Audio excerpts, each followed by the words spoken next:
A burning passion coupled with an absolute detachment is a key to all successes. These are the words of Mahatma Gandhi, a great philosopher. Passion, they say, is your profession.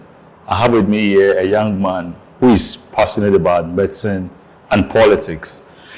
He is a former SRC presidential candidate, former Tein president, and also a final year medical student at the School of Medical Sciences.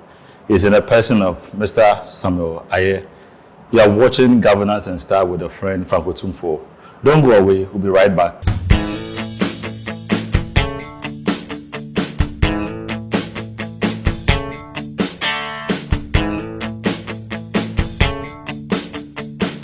Welcome back. We're watching Governance and Style with Franco Tumfo. My guest, as I indicated, is Mr. Samuel Ayeh, a final year medical student at the School of Medical Sciences in the University of Cape Coast. Sami, Akwaba. Yeah. How are you doing? I'm fine by God's grace. I'm happy you'll be able to make it to this show. Sure. Sami, can you tell us about yourself? Who are you? Oh, okay. So, thank you very much. Good morning to all our viewers and students of UCC, especially my colleagues in the medical school. Like you know, my name is Samuel Ayeh. Okay. I was born in Koforidua, the Eastern region, where I was raised to, I think, State 2. State 2, yes, okay. Where my parents were transferred. Okay. To Kwawu. And so I stayed there for about 2 years until my dad and mom traveled, where I had to live with my auntie in Kumasi. So I completed my basic education in Kumasi. Okay. I ended up in Opokuwari. Did science. Yes, I went to WAS. Akatechie. So I did science, and here I am in UCC. In UCC. And so yes, I'm a Presbyterian. Okay. And a very passionate conviction politician. Okay. And I believe in humanity, and service for humanity as well. That's fine. So, growing up as a child, how was the experience like? Well, no, it wasn't a bed of roses. Okay. I think it was a normal, regular Ghanaian upbringing. Okay. My parents were disciplined. My auntie was also very disciplined, who made sure that we learned every day after school. Okay. We went to church every Sunday.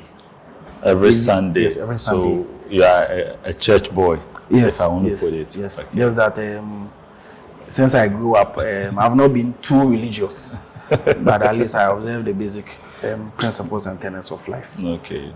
So that was how things were for me. Well, for you. Okay. So you are in the medical school, a final year student at the medical school now. Was it your dream of becoming a medical doctor? Because I remember when we were growing up, where we were asking us, what do you want to become in the future? Sure. Somebody said, I want to be a bank manager. They were saying things we didn't even know. In your case, were you passionate about medicine? I did science in SHS. Okay. But my favorite course was chemistry. Chemistry. So I wanted to do pharmacy. That was what I actually wanted to do. And so initially I even bought forms for Olike University. Okay. And so I was also doing sports for Opokuwari. I was playing table tennis for them. And so for that reason, I actually gained admission in pharmacy school in K University. Okay. So that was what I actually wanted to do. Until my dad said, well, he wanted me to do medicine. Okay. Before I realized he had bought form for me in UCC. And I came for interview. They admitted me, and I've never regretted coming to UCC Medical School. It has the best training for me across the country. So I appreciate doing medicine and practicing medicine as well. Okay. Yeah. When you interview people, they tell you that they started developing interest for leadership or politics at a very tender age. In your case, at what point in your life did you develop interest for politics, especially with student leadership? Yes, right from SHS, I had the urge to lead. So I started practicing aside my sports and my learning as a science student. I had big interest in leadership. Okay. So I think I even tried to become a protocol prefect in Opokwari. Okay. But unfortunately, I was vetted. I don't know what happened, but I was vetted out. So it was there. The passion was there. So I started doing debates and other things in secondary school. Okay, we used to organize and be debating on a whole lot of issues. Sports, politics, health, a lot of things. So when I came to university, I think 1100, I campaigned for one SLC presidential candidate, The Hope. Harry. Okay. He won. And I've been campaigning for a lot of people in medical school, our association. I've been campaigning for a lot of people. They have won the election and other things. So I think on the 18th of November 2018, that was when our current national communication officer for the NDC, Sam Ayeh, won the election. I saw that he won the election as well as the national communication officer at that tender age, okay, at that very young age. And so I saw that it was time for me to lay down the gauntlet and come into mainstream party politics. So I started registering with Tein. Of course, I was gravitating towards the left of center in our Ghanaian politics. Unfortunately, I stayed in two solid MPP dominant areas, Eastern region and Ashanti region. But I don't know why I didn't like it. You never liked right from the beginning, I didn't like it. So I wanted to join the NDC because of Rollins and other dominant figures, John Mahama, Paul Samuels. So I decided to join NDC. And so I started. I became Tein Communications Officer, I became Tein President. I decided to contest for SRC President. And here I am. Combining politics with medicine, I must admit, it's very tedious. In your case, how are you able to combine that? Because you need to go for lectures, you need to go for seminars and all that. But you were able to combine all this. How are you able to do this? So admittedly, I have to be honest with you. It is a very Herculean task. But if anything underpinned my strides, it is the obvious conviction I had in politics and medicine at the same time. And so anytime I devoted some specific hours to politics, I make sure that when I come to my hostel, I do see for my books. But honestly, it has been very, very daunting. It is not something easy. Because in UCC yourself is very difficult. Very difficult. For you to be doing medicine in UCC, it means that you need to put in a lot of effort. Yeah, so that's how it has been for me. It has been very difficult. But I encourage a lot of, many of my mates are happy that I even came out to do politics. It has encouraged a lot of them to come into politics. Some are contesting a lot of positions and other things. And I think it's something I'm proud of. I have never regretted joining politics on UCC campus. I'm very proud. Let's delve deep into your political life. Sure. Along the line, you became the Tein president for UCC. Sure. As president, what were some of the initiatives you brought to bear, and how did those initiatives transfer to the development of the National Democratic Party? Sure. Sorry, the National Democratic Congress, NDC. Sorry. So, I essentially had a mentor in Tein. At the time, it was Dr. Crispin Viena, who did optometry in UCC. He's currently working in Accra. Who was a president before I became a president. I was the communication officer in his administration.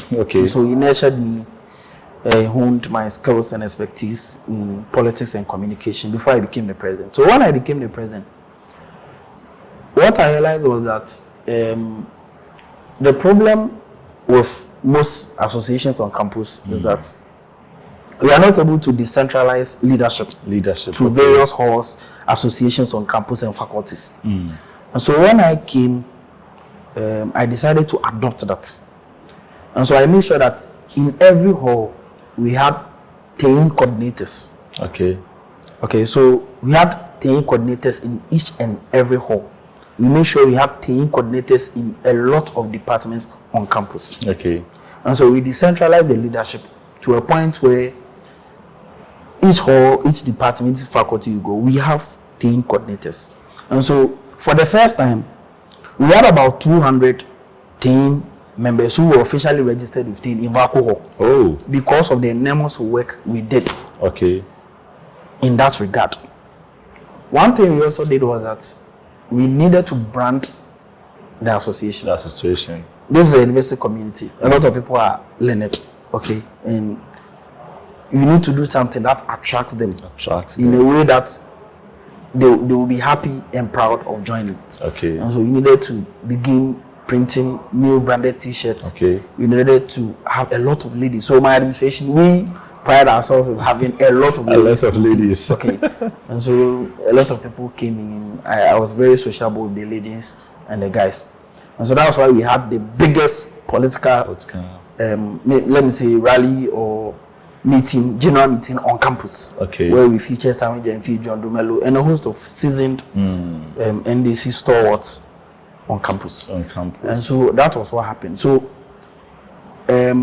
significantly, what did the magic was how we decentralized Tein in various associations, such that for the first time we won about 4 polling stations out of 7 during the 2020 general election, which elected the current member of parliament for Cape Coast North constituency, who was a lecturer on campus. Dr. Kwame Nintanya. My greetings to him as well. Tein UCC is unpopular as compared to Tescon'S UCC. Is it that you are not able to communicate your ideas and your philosophies to the student populace, as in the case of Tescon'S? Because you bear with me that they have the numbers. Yes. I disagree with you anyway. To what extent? To every extent. So I'm asking, is it that you are not able to strategically communicate your ideas to the people, or to convince them to believe in your ideas? For now, you and I will agree. Okay. That Tein UCC is very popular and known than Tescon'S. Tescon'S has been so unpopular that they have not even been able to organize elections to elect the executives. You understand the point? Students have shied away from the association. The MPP is very unpopular. Okay. Nobody wants to go and register with Tescon'S. To go and even get a Tescon'S card. So, do you have evidence of what you are saying? Nobody wants to register with Tescon'S. Go and look at their numbers. Let Tein sit down and decide to register members. Tescon'S sit down and decide to register members. At Parliament here, at UCC, the campus Parliament House, you see the number of people who register with Tein and number of people who register with Tescon'S. It is Tescon'S. A narrative that they have spent on campus. That Tescon'S is made up of intellectual, smart students. Meanwhile, it is not true. We have seen from their governance very disappointing. We have seen that they are made up of normal people with no exceptional qualities. We have seen their president, we have seen the vice president. There is nothing so special about them, even on UCC campus. Most of them are talkatives with no basis. They are just there making noise. But on UCC campus, when it comes to Tein, you see the number of people we are putting. Go and line up Tein executives and Tescon'S executives and see the quality of materials in Tein UCC. Okay. And so, first of all, it's not true. Okay. And is it that you realized this some time ago and then you have decided to rebranded Tein? Because you bear with me. 4-5 years ago, things were not like this. For me, from my judgment, since I joined Tein, I have not seen that Tescon'S has been more popular than Tein. Just that the MPP naturally is made up of loud mouths. They are loud people. They are loud. But when you get a qualitative or quantitative analysis of the impact of Tein on campus, it outweighs the impact of Tescon'S and MPP on campus. We in 2018 organized a presser. I and Dr. Crispin at the time, he was a student. We organized a presser on campus, compelling government to expeditiously release student loan transfer monies to students, because the government had defaulted for about 1 year. So we came in and defended the interest of students. So there are a lot of students on campus who decided that because of that, they will register with Tein. On what basis can you see Tescon'S is popular than Tein on campus? When we have general meetings, you go and see. Go and see. We, for the first time, had our general meeting at the large lecture theatre on campus. Tescon'S cannot do that. They cannot. They even struggle to fill LT21 or LT20, one of the normal small lecture theatres on campus. How can you compare Tescon'S to Tein? Now, presently, look at how the government is performing. which, let me say, conscious or carefully reasoning students will decide to go and join Tesco when Tein is there, on the basis of the current performance. So, I'm sure when I call the Tescon'S president to come and sit in your seat, of course, he would also say, he would say a different thing from what you are saying. So the Tescon'S president will not be able to come because he himself has not been elected. The reason why he has not been elected, but he's been appointed an association, a political association on campus. It still doesn't matter. The mere fact that you have a president, whether he's been appointed or elected, he's still. How can you appoint two presidents for an association? Have you appointed two? They have two co-chairs. They call themselves chairpersons. They have not been able to appoint a substantive president because of acrimony. Their party is a very vindictive party. Apart from that, they have not been able to register the required number of members to be able to give them the opportunity to do an election. So, I will call the Tescon'S president for you to come and sit in your seat. He's my friend. Yes. And Godswick. They have two chairpersons. How can you have a situation like that? That's just by the way. Now let's come to UCC SRT elections. You contested in the just ended elections. To some extent, it was a very keen contested election. People thought you were going to win. But you lost to SK Adote, who is currently the SRC president. What could be the factor for your loss? First of all, my greetings to my brother SK. Okay. It was a very keen contest. Okay. I think a lot of factors came into play. He was the whole president of KNH. Obviously, who deserved the unalloyed support. You also an inclusionist. Yes. I was in KNH in 2016, but we were moved to the medical hostel. Okay. I think I remember that during the campaign, they even said I wasn't a member. I wasn't an affiliate of KNH. I was there in 2016 to 2017. But it's all politics. I don't have a problem with it. It's part of politics. Yes. He was the whole president at the time. Okay. I was in my medical hall. Of course, I'll get the support of the medical student, no doubt. But KNH is a bigger hall. And so mine was to reduce his chances in other halls. And so we did our best. Just like KNH. So if you take KNH votes out, I think we were on the same level in all the halls. In all the halls. Unfortunately for me, one of my strongholds, that superannuation, which is made up of science students who ordinarily would gravitate towards my side.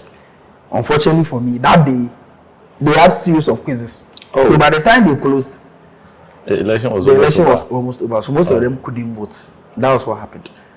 And yes, I think that was what I'm actually not. Have you sat down to analyze the factors? Yes. I think these are the factors. Yes, a lot of MPP shenanigans came against me. Okay, because I was the arrowhead of NDC campaign on campus. Okay, I was the team president at the time. And so from regional MPP youth wing, from national MPP youth wing, a lot of shenanigans came into play to hamstring my campaign. Okay. It got to a point in time.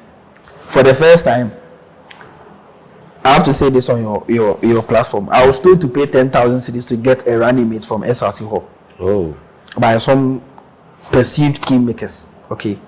Only because I was the team president. Okay. And some of the guys there were MPP members. Okay. So they had influence from their national and regional to frustrate my campaign. Before I realized they are giving that running mate to another MPP candidate. Oh. Okay. This was clearly orchestrated by their party. Okay. But I emerged second during the campaign out of them, even in the face of all this propaganda, all this frustration. I beat all the MPP candidates except SK. Do you think he's also an MPP man? Oh, he doesn't openly acknowledge that he's MP, but I know he's MP. Yes. I know their party chose him. Sammy, you can worry. That's a fact. I know he hasn't officially openly said it anyway, but I know he's slightly gravitated. Were you disappointed when he lost the election? Oh, if you're a politician and you're going into an election, you know it's either you win or lose. Okay. I had high hopes that I'll win based on the campaign that we had done, but unfortunately I didn't win. But I'm not disappointed at all. I think the most important thing is to show up. At least I had thousands of students who believed in my campaign, what I said to them and all that. Do you think elections on UCC campus are free and fair and transparent? For me, the election is not just an event, it is a process. The processes leading to the election is as important as the day of election. Okay. For me, electronically, I think the process is very opaque. The process is not strong enough to protect the genuine interests of students. If you have a situation where the person verifying the index numbers for people to vote can sit down and verify a number of students, it becomes a problem. I can sit down here and write the index numbers of everybody in my class. And so if I am made an electoral commission representative at a hall, I can sit down and verify all of them. For one person to go and memorize the index numbers and go and vote for all of us. So it doesn't involve any password. It just index numbers. So anybody at all can just go and key in this one for people to vote. As for that one, I have to be honest with you. But I have no problem with the declaration. I have no problem with the legitimacy of SK as the president. And, yeah. Are you cool with him?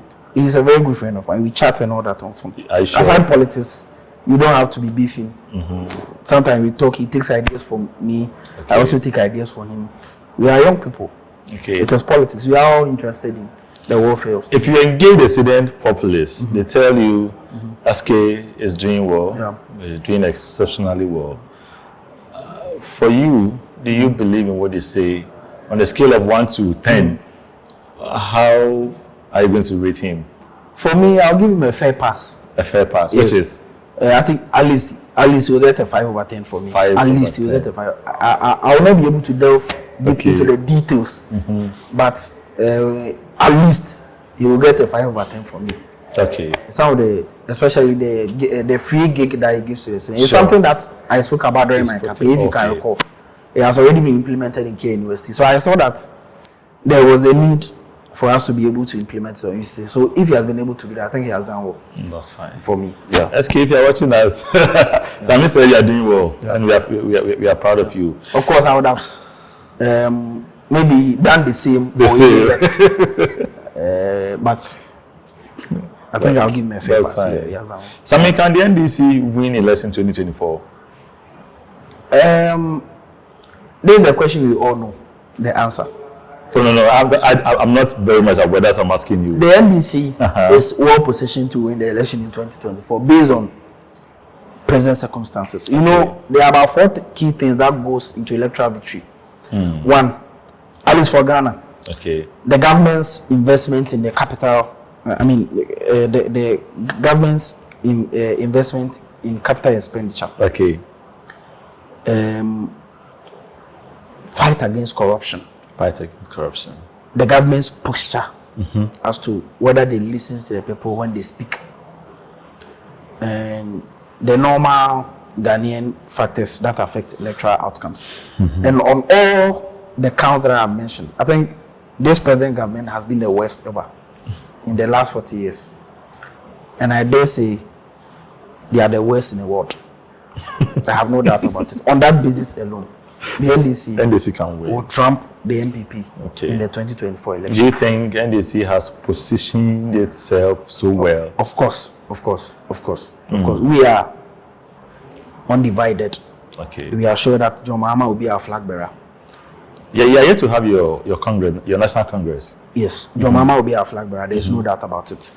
I don't know whether there will be massive shakeups in our national executive or regional or constituency executives, but I believe that the process will not be acrimonious as what happened in MPP. It will be free and fair.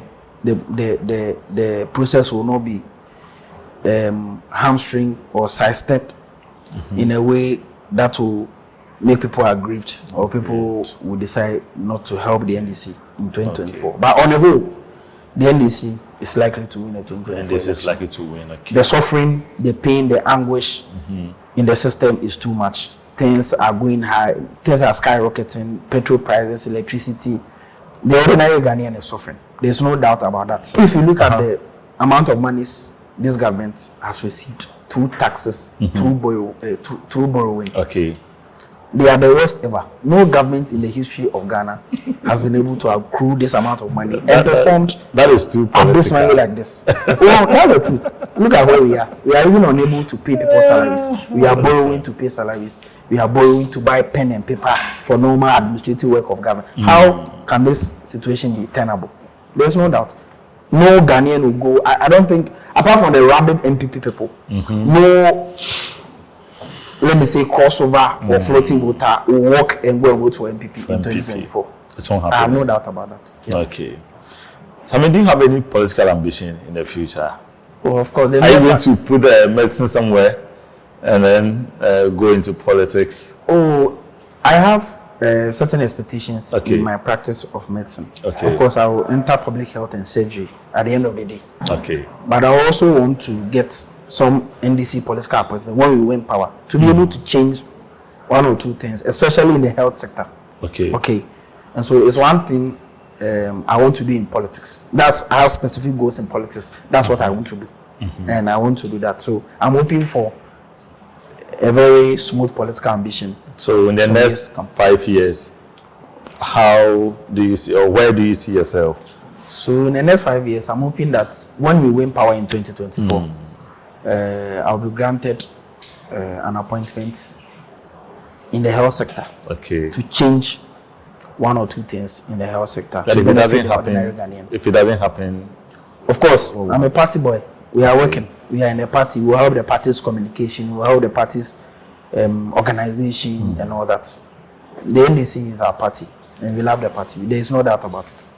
Sammy, MPP is looking forward to breaking the 8. Is it possible? I think that it will be an exercise in futility.